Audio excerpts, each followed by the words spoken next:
গতকাল 12:30টার সময় বেলা 12:30টার সময় ডায়মন্ড হারবার কেন্দ্রে বাসুলডাঙ্গা অঞ্চলের উপপ্রধান সুজার নেতৃত্বে তৃণমূলের হারবাদ বাহিনী সঙ্গে নিয়ে পাপ্পুর নির্দেশে আইএসএফ কর্মীদের ওপর ঝাঁপিয়ে পড়ে রড, বাঁশ, লাঠি নিয়ে।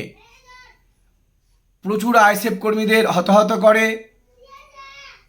আজকের আইএসএফের কর্মীরা সেখানে প্রতিরোধ করেছে। এখনও পর্যন্ত কোনো সংবাদ মাধ্যম ওখানে ঢুকতে দেওয়া হচ্ছে না। আইএসএফ কর্মীদের উপর প্রচুর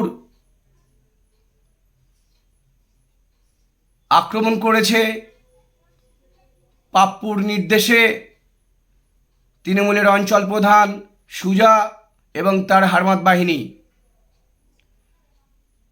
আজকের আইএসএফের কর্মীরা ডায়মন্ড হারবার অঞ্চলে কাল থেকে ভর্তি হয়ে আছে। সেই জায়গায় এখনও সংবাদ মাধ্যম কোনো প্রবেশ করতে পারছে না। এই পাপ্পু বাহিনীর সেখানে কোনো সংবাদ মাধ্যমকে ঢুকতে দিচ্ছে না। ডায়মন্ড হারবার অঞ্চলের পঞ্চগ্রামে সেখানে জনমানুষ নিস্তব্ধ হয়ে উঠেছে। তৃণমূলের হারমাত বাহিনীরা পুরো গ্রাম ঘিরে রেখেছে।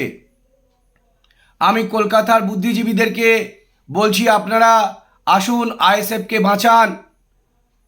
শুভবুদ্ধি সম্পন্ন বাঙালিদেরকে আহ্বান করছি, আপনারা সংবাদ মাধ্যম পাঠান। ডায়মন্ড হারবারের পঞ্চগ্রাম অঞ্চলে অর্থাৎ হসপিটালের সামনে আইএসএফ কর্মীদের ওপর প্রচুর অত্যাচার চালিয়ে যাচ্ছে কাল থেকে। এই খবরটি আপনারা ছড়িয়ে দিন এবং কলকাতার শুভ মানুষ পশ্চিমবঙ্গের বাঙালিদেরকে আহ্বান করছি, আইএসএফের পাশে দাঁড়ান। তৃণমূলের দুষ্কৃতী বাহিনীদেরকে রুখে দিন। এই ইলেকশন ফ্রি অ্যান্ড ফেয়ার হতে দিন। বাংলার স্বার্থে, ভারতবর্ষের স্বার্থে, বিশ্বের বৃহত্তম গণতন্ত্র আজ ভুলণ্ঠিত। এই পাপ্পুর নির্দেশে বাসুলডাঙ্গা গ্রাম পঞ্চায়েতের উপপ্রধান সুজা আইএসএফের কর্মীদের ওপর রড, বাঁশ, লাঠি নিয়ে ঝাঁপিয়ে পড়েছে। তাদের মাথা ফাটিয়ে দিয়েছে, রক্তাক্ত করে দিয়েছে। আইএসএফের কর্মীরা ডায়মন্ড হারবার থানাতে ভর্তি হয়ে আছে।